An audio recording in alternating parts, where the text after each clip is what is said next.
Now, they are represented in almost every community in the country.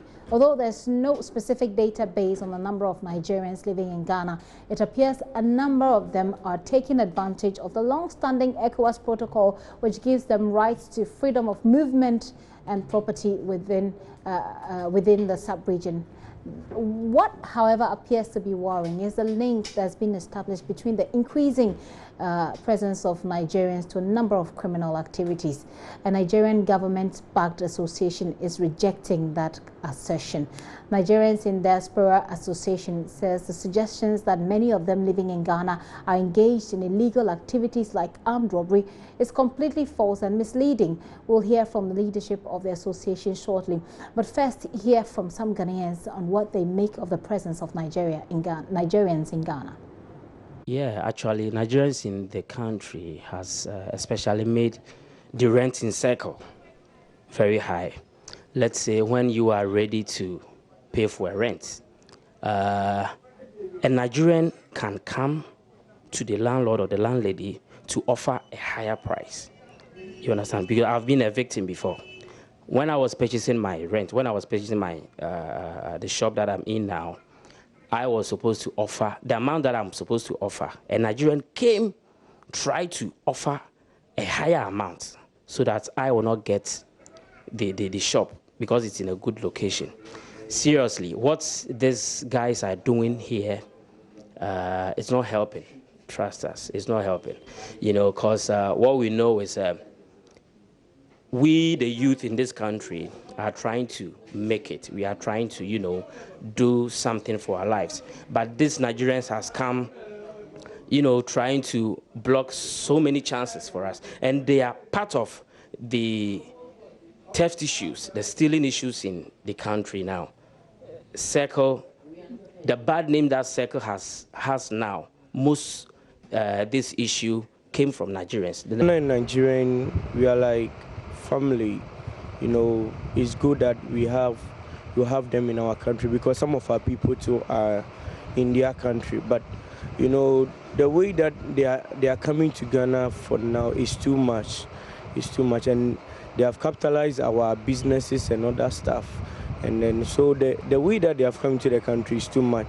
If something can be done about it, it will be good because the number is too much. Day in and day out, they keep on coming.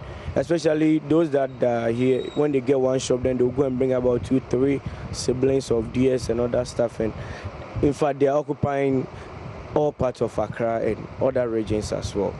For Nigerians to join Ghanaians or being with us here, we are not safe due to the recent increase in armed robbery, which most of them are involved. I think as a country like Ghana, living with such criminals, we are not safe. So we have to up our security system so that we can also bring them down.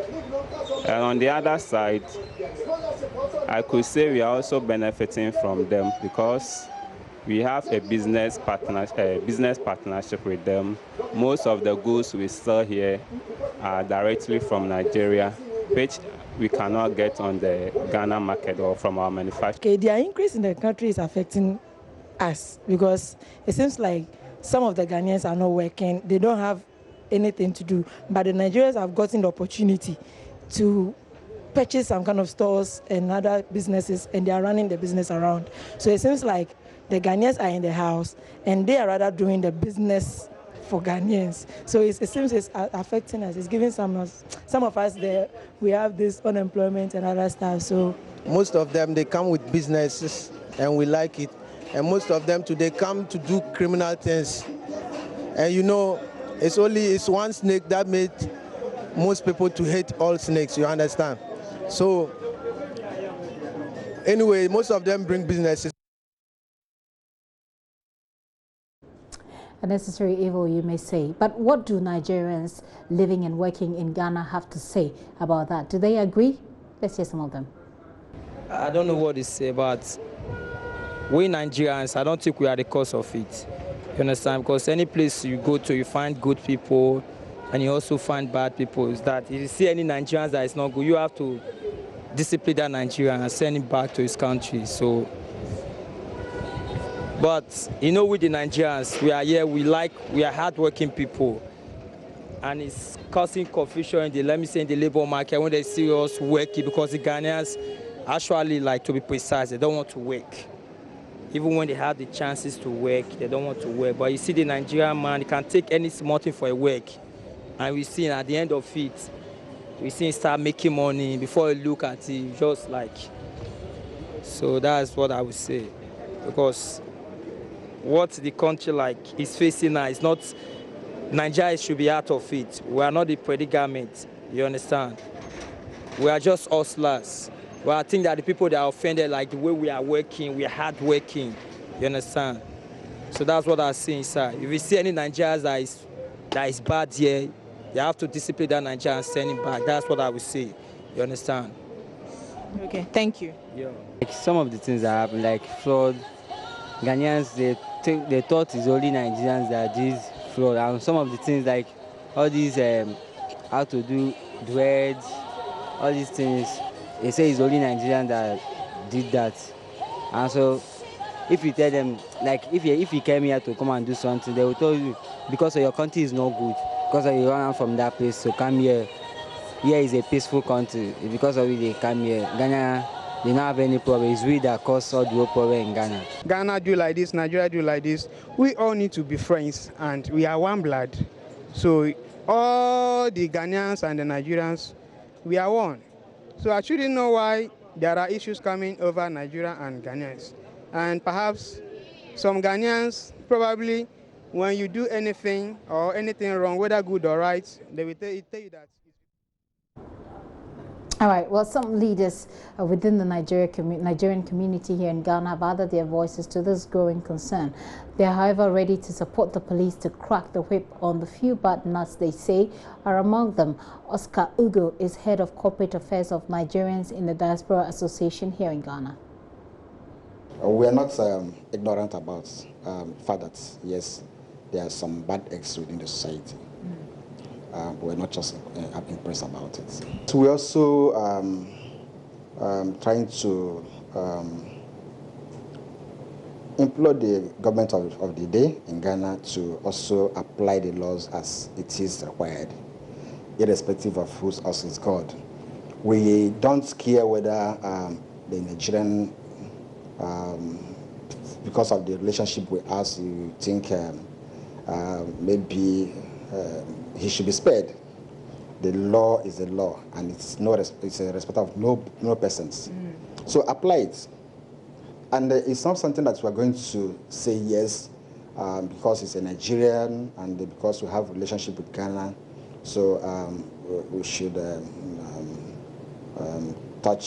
treat that person with a pinch of salt. No, we are ready to support the government of the day to say, look, root out those who are making society very uncomfortable for all of us to live. What is the society doing in its own capacity to address some of these issues that come with tagging of some of your nationals? As a matter of fact, the Nigerian government is doing a lot through the diaspora organization and through other organs of society or Nigerian associations in Ghana, where we have asked that no association and no one person should condone evil being perpetrated by a Nigerian.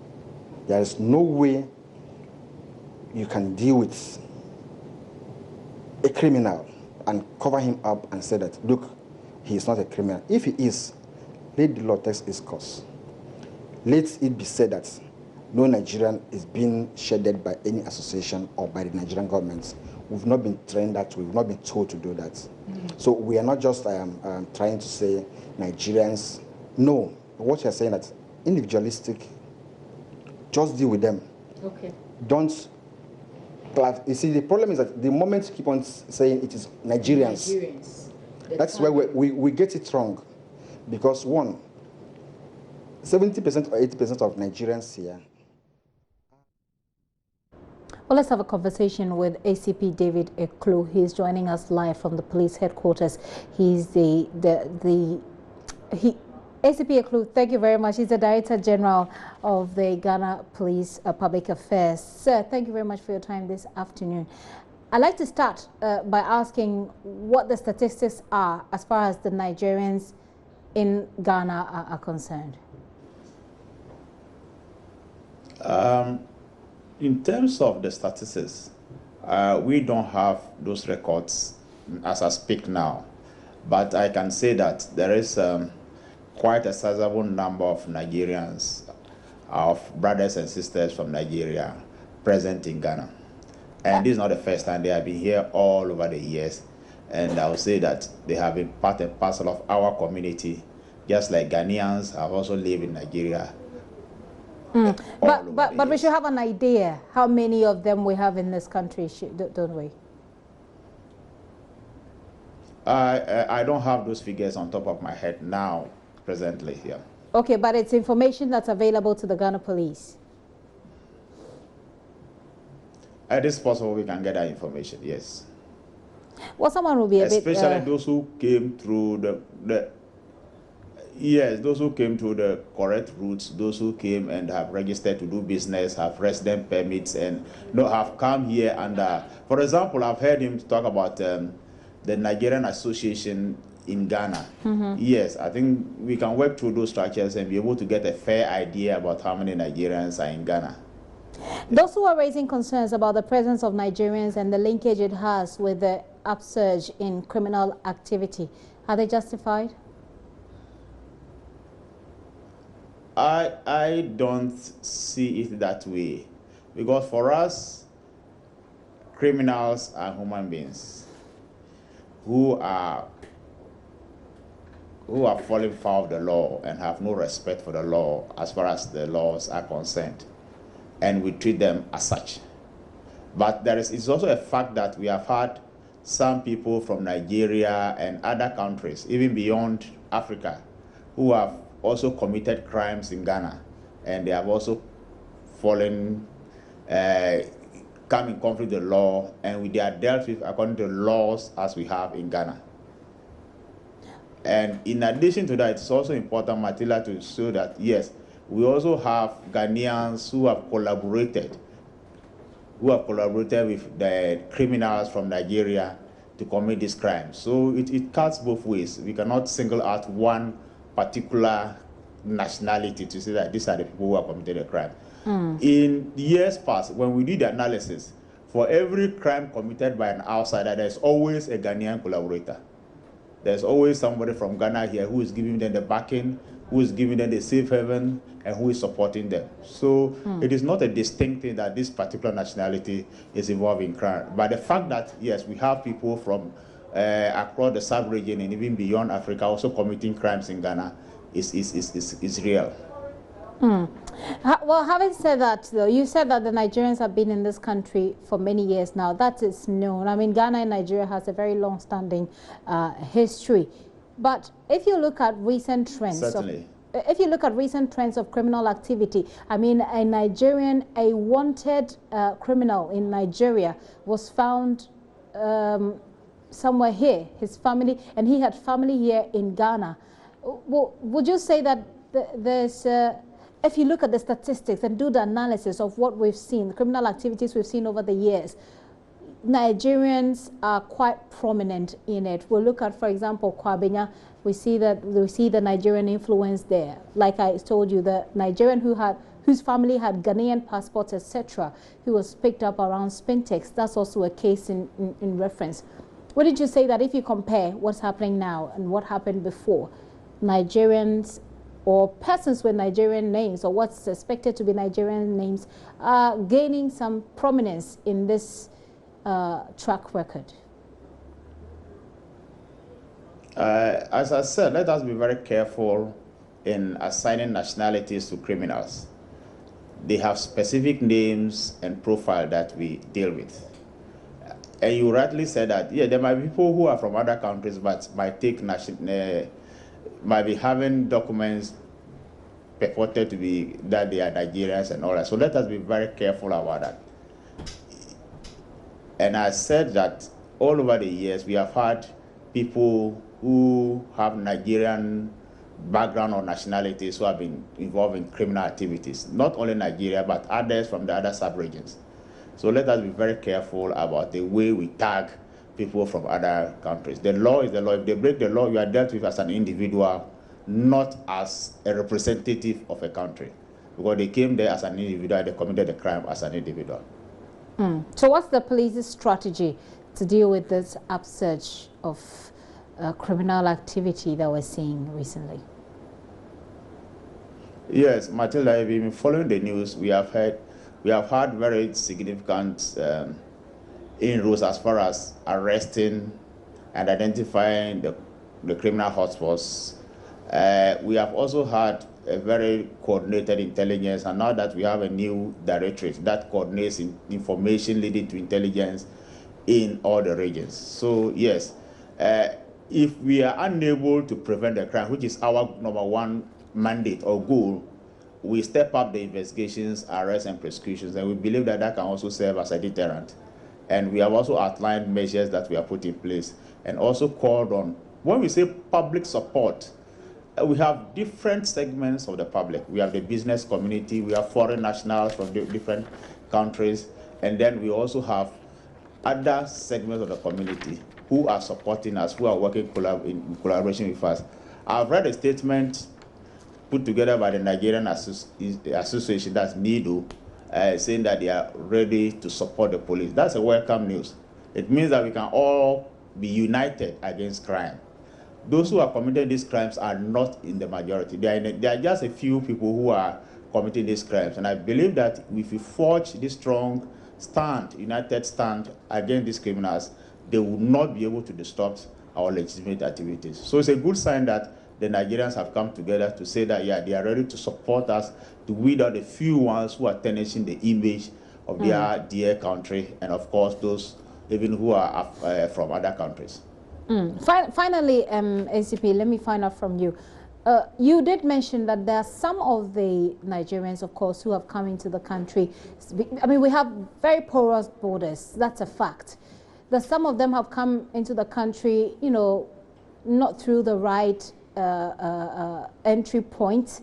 Some of them are living in this country illegally. Some of them don't have the requisite document. What sort of information does the Ghana Police Service have, and how are you using that to make sure that you don't have, because it's easier for those who come in through the back door to commit crime and assume that they can get away with it, isn't it?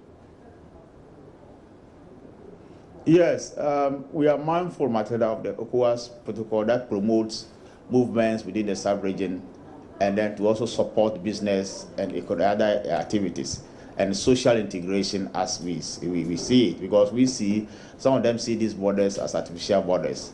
But what we are doing now is to collaborate. In fact, there's a strong collaboration between the police within the West African sub-region. We have the West African Chiefs of Police Association, where they have regular meetings. We have also established what we call the WAPIS, that is the West African Population Network, where criminal data is shared among countries within the sub-region and outside. So you cannot commit a crime in Ghana here and come under the belief or illusion that you have a safe haven in Nigeria or other countries. So we have also exchanged information that has led to the arrest of criminals both in Ghana here in Nigeria. And that network is working very well. And this is a clear warning to the criminals that don't think that when you commit a crime in Nigeria or Ghana, you go and hide in Nigeria and you are left off the hook. Okay. You'll certainly be caught up with the law, because we have this network which is very good and very vibrant, which is working very well. Okay. By the way, this is Gifty. You're speaking to Gifty, not Matilda, but that's okay. Oh, sorry. It's fine. I did say that I was going to let you go, but I'm curious about the Nigerians using Nigerian number plates in Ghana, for example. I know there's a protocol for it, but how long are they supposed to use this? Because I see a whole lot of them, especially within Spintex, for example, which is where I live. We see a lot of Nigerian number plates on our roads. Yeah, Gifty, I know the 90-day grace period is still working. So you can come in through the appropriate channels and use the vehicle for 90 days, and then you need to renew. You either renew your permit or so. So that facility is still available. It has not been cancelled. It's working. ACP Ekru, thank you so much for your time this afternoon. ACP David Ekru is thank you very much. Right, is the head of public affairs for the Ghana Police Service. What are some of you saying on Facebook, for example? Let's hear from you. Clifford Wesley says, "Where from this group to?" And you're referring to the Nigerian Association, NIDO. You say that, have they been listening to the news or watching television? Those Nigerians arrested for various crimes, don't they hear and see them on TV? Being robbery, cyber fraud, kidnapping and selling of faulty mobile phones to innocent people. So whom do you blame when it's clear there are good Nigerians here and no one has tagged them? So advise the bad ones and among yourselves. That's what you're telling the Nigerian people. Royal Nigana says they are in the comfortable lead. Nigeria is the best in robbery and Sakawa increase. Owusu Adromi Kofi says, Apu, those people lack integrity. Even those who are not armed are too corrupt. Abdul Razak says the tag of Fulani people will be transferred to you. Okay, I don't know exactly what you're talking about, but Tofik Asuma says, which group is that? You're asking about the NIDO group. Some are very law-abiding, says Otubia Ansa. And Ampene Konoche said it's a big lie. I don't know exactly what you're saying. It's a big lie. Demore Hills is asking for where? Those are some of your comments on Facebook.